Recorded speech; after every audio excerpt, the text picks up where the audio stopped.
Nothing prepares you for the sound of your wife moaning another man's name in your house. I stand in my own hallway, phone trembling in my hand, recording the destruction of 9 years. The camera shakes as I focus on our bedroom door, cracked open just enough to frame their silhouettes against the lamplight. Erin's back arches. Jason's hands grip her waist. The wedding photo on the nightstand watches it all happen. 3 weeks ago, her texts turned cold. Clipped responses where paragraphs used to flow. Working late again became her evening anthem. The showers stretched longer. She'd emerge pink-cheeked, avoiding eye contact, claiming exhaustion when I reached for her. I should have known then. Instead, I bought her excuses, trusted her lies, made dinner reservations she'd cancel with 30 minutes notice, claiming client emergencies that couldn't wait. Jason's name peppered her conversations like salt in an open wound. Her mentor, she called him. The man helping her climb the corporate ladder. He's helping her climb something, all right. The dread had been building in my chest for weeks, a tumor of suspicion I couldn't cut out. Tonight I came home early from my business trip. Surprise, I'd thought. Maybe we could salvage what felt broken. I parked in the garage, used my key, heard the sounds before I saw anything. Soft gasps, the creak of our mattress, her voice calling his name like she used to call mine. My feet carry me closer. The floorboard outside our bedroom groans under my weight, but they don't hear. Too lost in each other to notice the husband recording their betrayal from 3 feet away. Jason's wedding ring catches the light as his fingers tangle in her hair. Married. Of course he's married. Erin knows his wife, has sat across from her at company dinners, smiled while shaking her hand. I should kick down the door, scream, throw punches, demand explanations that won't satisfy the hole they've carved in my chest. Instead, I wait. Document. Let the phone capture 30 seconds of evidence before I step into view.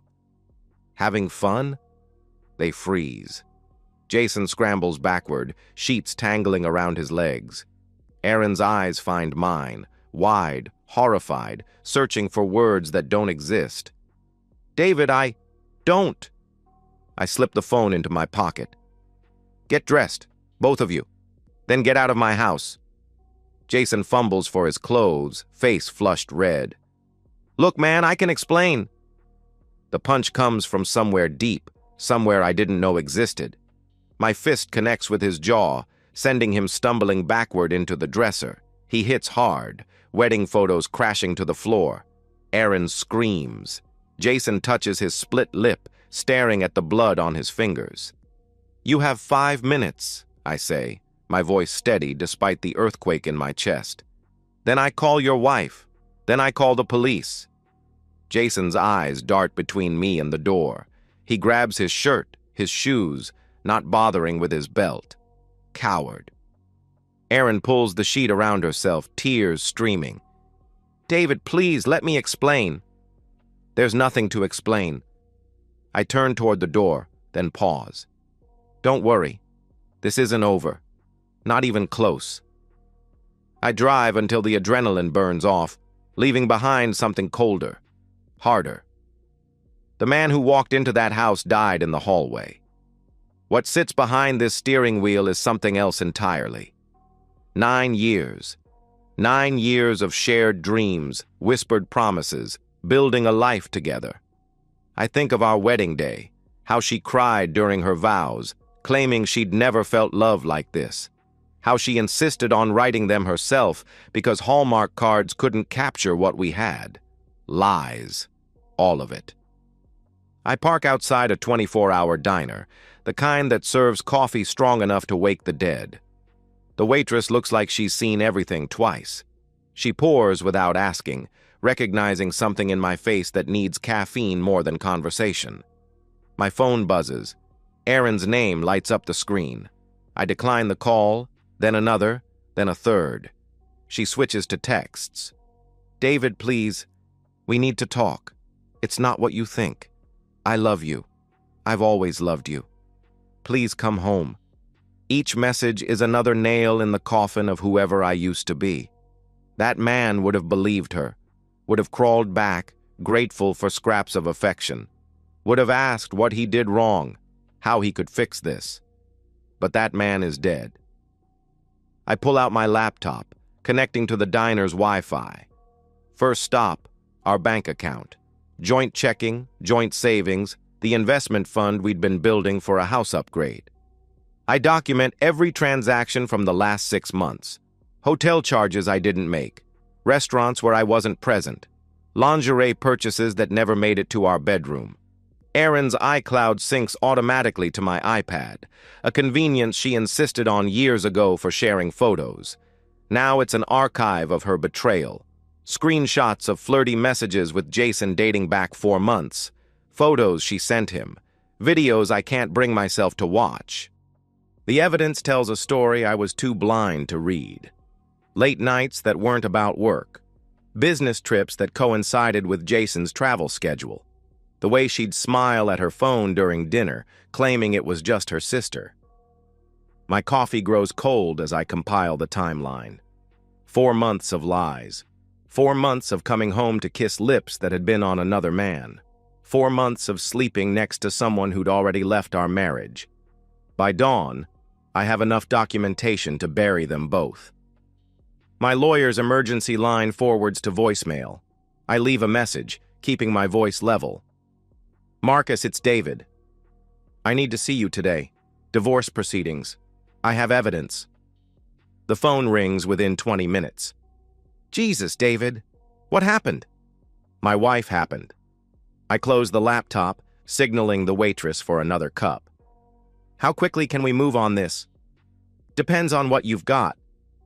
Video evidence, financial records, 4 months of documented adultery with her married boss.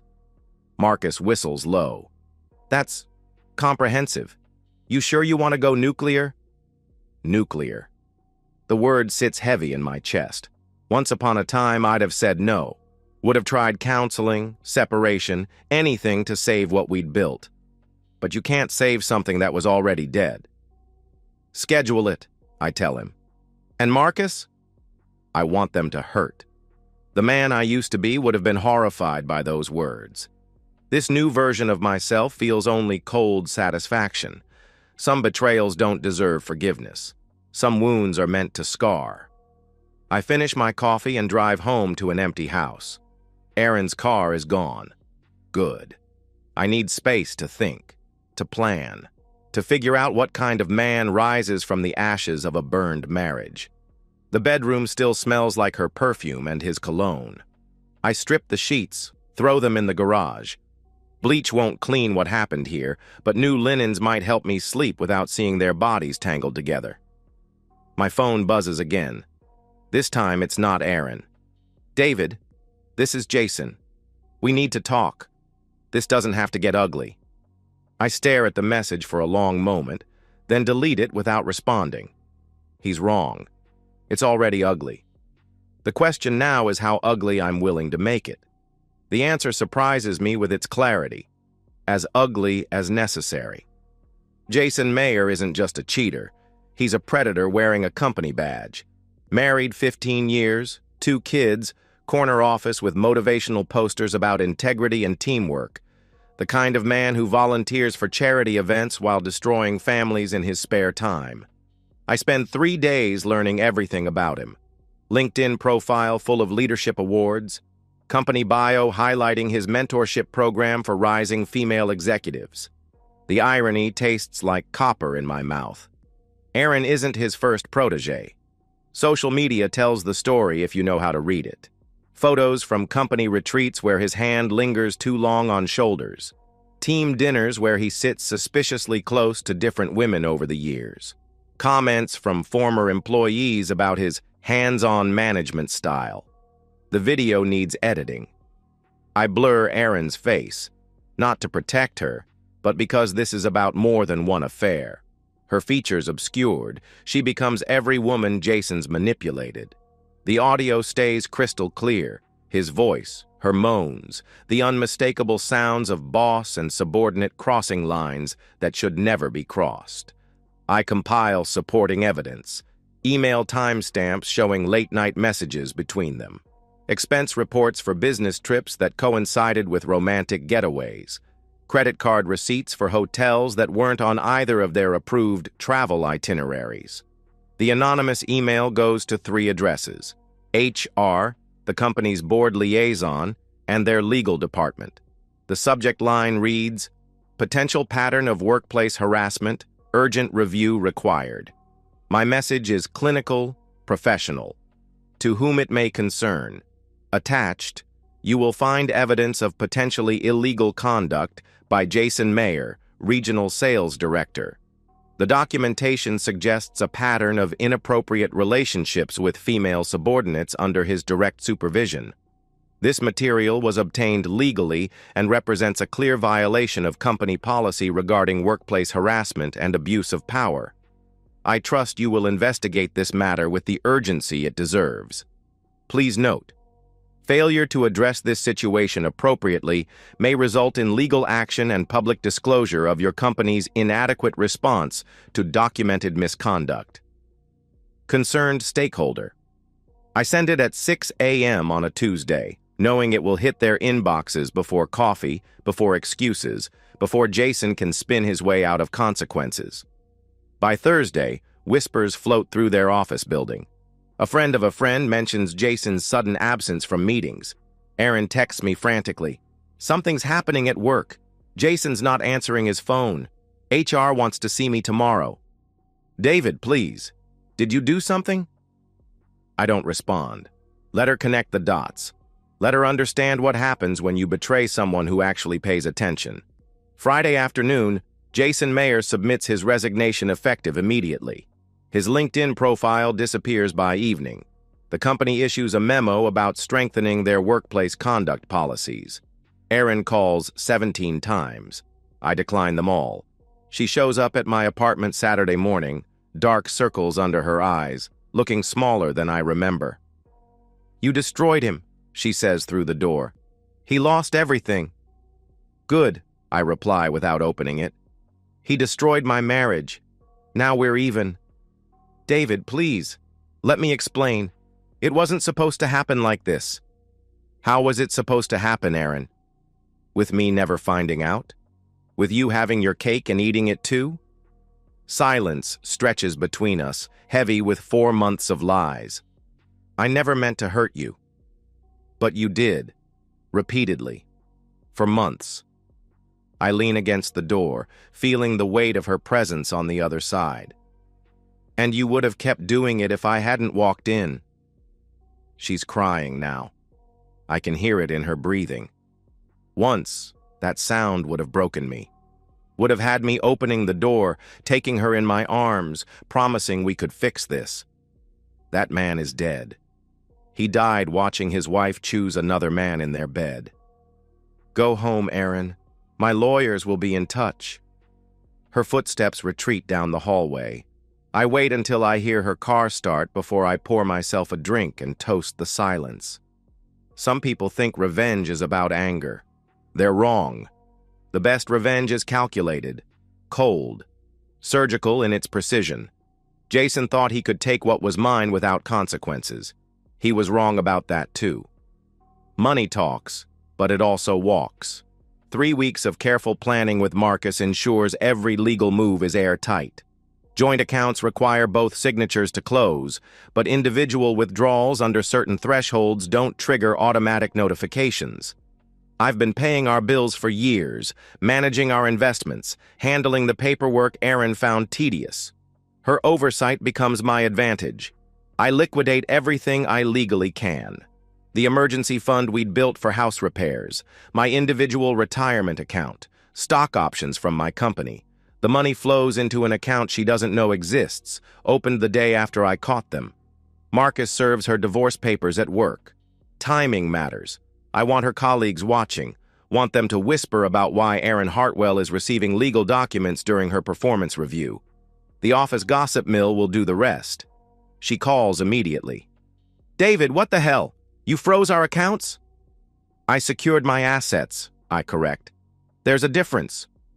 I can't access anything. The credit cards aren't working." That's unfortunate. Her voice climbs higher.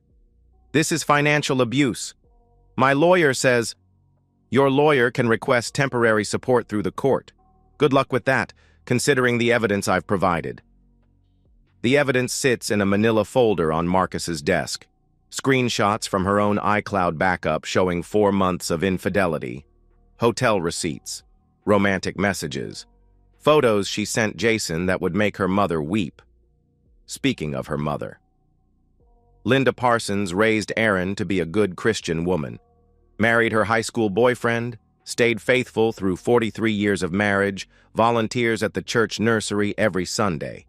She believes marriage is sacred, divorce is failure, and adultery is the ultimate betrayal. I select the tamest screenshots. Nothing explicit, just enough to tell the story. Messages about meeting Jason at hotels, references to lying to me about work trips, her own words condemning her. The email to Linda is brief. Mrs. Parsons, I thought you should know why Erin and I are divorcing. I'm sorry you have to learn about your daughter this way. David, I send similar packages to her sisters, her book club, her church prayer group. Not out of cruelty, out of clarity. These people loved us as a couple, invited us to dinners, asked when we were having children. They deserve to know why that future died. Erin's social circle implodes within days. Her sister calls me, voice thick with disappointment. David, I'm so sorry. We had no idea. Her book club leader sends a card, praying for your healing during this difficult time. Even our mailman asks if everything's okay after seeing Erin loading boxes into her car. The isolation hits her harder than the financial squeeze.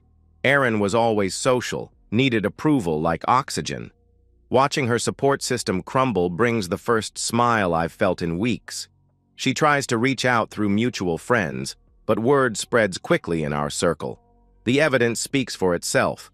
Screenshots don't lie, bank records don't lie, video doesn't lie, only Erin lies. Her attempts at reconciliation grow desperate.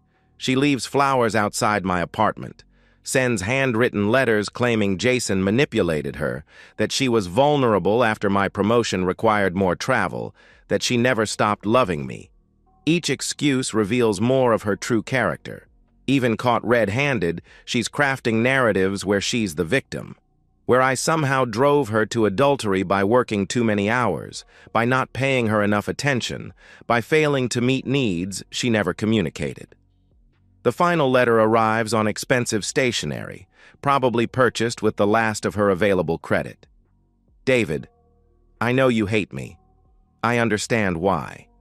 But please remember that we were happy once. We were good together. Doesn't that count for something? Can't we try to save what we built? I'll do anything. Counseling, whatever you need. Jason doesn't matter. He never mattered. You're my husband. You're supposed to fight for us. Please don't throw away 9 years for one mistake. I read it twice, then feed it to the shredder. One mistake.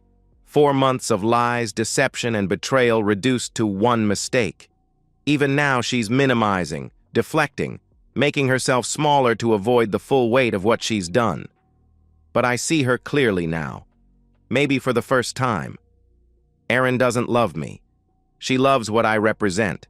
Stability, security, the comfortable life we built together. She's mourning the loss of her safety net, not her husband. The woman who could cheat for 4 months isn't capable of the love she claims to feel. Love doesn't hide hotel receipts. Love doesn't lie about work trips. Love doesn't moan another man's name in your marriage bed. What she feels is panic, fear of consequences, regret at being caught. But not love. Never love. That realization cuts deeper than the betrayal itself, but it also brings clarity. I'm not losing someone who loved me. I'm escaping someone who never did. She shows up at my apartment 6 weeks after the papers were served. The building's buzzer crackles with her voice at 9 p.m. on a Tuesday, desperate and small. David, please, I just need 5 minutes. I could ignore her. Should ignore her. Marcus warned me against contact outside legal channels, but something in her tone, broken, hollow, makes me curious about what's left of the woman I married. I buzz her up. When the elevator opens, I barely recognize her. 20 pounds lighter, her face gaunt, wearing clothes that hang loose on her shrinking frame. The Erin I knew was meticulously put together, never left the house without makeup, spent an hour each morning perfecting her appearance. This woman looks like she's been surviving on coffee and desperation. "Thank you," she whispers, stepping into my apartment. She glances around, taking in the changes. New furniture, different art, no trace of our life together. It looks good, different, but good. I don't offer her coffee or a seat. This isn't a social visit. "What do you want, Erin?" I questioned. She wraps her arms around herself, suddenly fragile. "I wanted to see you, to explain." "There's nothing to explain," I replied. "Yes, there is." Her voice cracks. "You think you know what happened, but you don't understand. I understand perfectly." I keep my distance, staying near the door. "You chose to have an affair with your married boss for 4 months. You lied to me every day. You brought him into our bed. What else is there to understand?" Tears track down her cheeks. "It wasn't supposed to happen. Jason, he was so charming, so interested in my career. He made me feel important, valued." "And I didn't?" I asked. "Not the same way. You loved me, but he saw me, really saw me, my potential, my intelligence. He saw an opportunity, a married woman vulnerable to manipulation. You weren't special, Erin. You were convenient." She flinches like I've slapped her. "That's not true." "Isn't it? How many other protégés has he mentored over the years? How many other married women has he helped climb the corporate ladder?" The color drains from her face. She knows. Deep down, she's always known. "He lost everything because of you," she says quietly. "His job, his marriage, his wife took the kids." "Good. Actions have consequences. So do yours." Her voice hardens, showing a flash of the old Erin. "You destroyed 2 families, David, not just ours. His children will grow up in a broken home because of what you did. His children will grow up knowing their father is a predator. That's not my fault. It's his." She stares at me, searching for cracks in my resolve. Finding none, she tries a different approach. "Do you remember our 3rd anniversary? We drove to that little bed and breakfast in Vermont. You said you'd never been happier." "I remember," I replied. "You meant it. I could see it in your eyes. You loved me completely." She steps closer. "That man is still in there somewhere. The man who would forgive me, who would fight for us. That man died in our hallway 6 weeks ago." "David." "No." I move toward the door, hand on the knob. "That man loved someone who didn't exist. A fiction you created to keep him comfortable while you got what you wanted elsewhere." She's sobbing now, mascara streaming down her cheeks. "I loved you. I still love you. You love what I provided.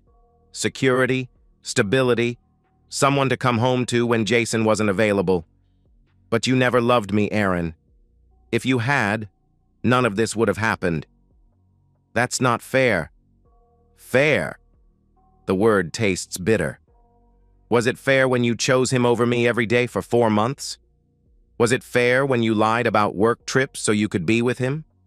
Was it fair when you brought him into our bed?" She has no answer for that. "I have one question," I continue, "and I want the truth for once. Did you ever love me? Really love me? Or was I just the safe choice while you waited for something better?" The silence stretches between us, heavy with the weight of 9 years. Her answer, when it comes, is barely a whisper. "I thought I did." There it is. The truth that cuts deeper than any betrayal. 9 years of marriage reduced to, "I thought I did." "Get out," I say quietly. "David, please. Get out of my apartment. Get out of my life. Don't contact me again." She reaches for the door handle, then turns back one last time. "What if I could prove it? What if I could show you that what we had was real? It wasn't real, Aaron. It was never real. You made sure of that. The door closes behind her with a soft click. I listen to her footsteps retreat down the hallway, then pour myself 3 fingers of bourbon and toast the silence. Some questions don't deserve answers. Some people don't deserve second chances, and some marriages deserve to die. 6 months later, the divorce is final. I sit in my new house, not the lake property I'd dreamed of sharing with Aaron, but a smaller place with clean lines and no memories. The papers arrived this morning via certified mail, official stamps marking the legal death of what I once thought was love. Aaron works at a call center now, customer service for an insurance company, fielding complaints from angry policyholders for $12 an hour. Her LinkedIn profile, when it existed, had showcased a rising marketing executive with ambitions and connections. That woman disappeared along with Jason Mayer. Jason himself has vanished from professional circles entirely. His wife took the kids to her mother's in Oregon, filing a restraining order that keeps him 500 miles from his former life. Last I heard, he was selling used cars in Nevada, trading on charm that's lost its shine. I've been promoted twice since the divorce. Turns out, removing the distraction of a failing marriage does wonders for professional focus. My new boss appreciates dedication that doesn't split between work and home damage control. The house feels different than anywhere I've lived before. Quiet, but not empty. Clean without being sterile. Mine in a way our shared spaces never were. Friends ask if I date. The question seems premature, like asking someone fresh from surgery if they're ready to run marathons. The wound has healed, but the scar tissue is still tender. Besides, I'm learning to enjoy my own company. 9 years of accommodating someone else's moods, schedules, and needs created habits I'm still unlearning. Simple pleasures become profound when you don't have to negotiate them.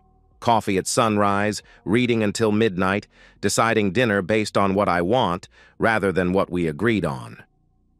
Aaron tried to contact me twice after the divorce finalized, both times through mutual friends, asking if I'd consider meeting for closure. I declined through the same intermediaries. Some chapters don't need epilogues. The last message came through my brother. She says she forgives you for what you did to Jason and wants you to know she's learned from her mistakes. I laughed, at the audacity. Even in defeat, she's rewriting history, casting herself as the gracious victim and me as the vindictive ex-husband who overreacted to her mistake. Let her have that narrative if it helps her sleep. The truth lives in court documents now, preserved in legal language that doesn't bend to convenient reinterpretation. Saturday mornings, I drive to the lake. Not to fish or swim, but to sit on the dock and watch the water move. Sometimes I think about the man I used to be, trusting, optimistic, willing to believe the best in people even when evidence suggested otherwise. I don't miss him exactly, but I understand why he existed. Love makes us vulnerable, and vulnerability makes us blind to what we don't want to see. The man I am now sees clearly, protects what matters, chooses carefully who deserves trust and who has to earn it. I'm not bitter. Bitterness implies ongoing anger, and anger requires caring. I've moved beyond both into something cleaner, indifference. Aaron is someone I used to know. Jason is a problem I solved. Their current struggles are consequences they earned through choices they made. My phone buzzes with another promotion offer, this one requiring relocation to Denver. Mountain views instead of lake access, but the same promise of new beginnings. I accept it immediately. Some people cry for closure. Others build it brick by brick, decision by decision, until the past becomes just another story about someone else's life. I built mine with silence, and silence, I've learned, is the most powerful response of all. And that's the end of today's story. If you enjoyed it, please give this video a thumbs up and drop a comment below. Your support helps the algorithm push my content further. If you're new to the channel, don't forget to hit that subscribe button. It really helps me keep creating more stories for you. Thanks for watching, and I'll see you in the next one.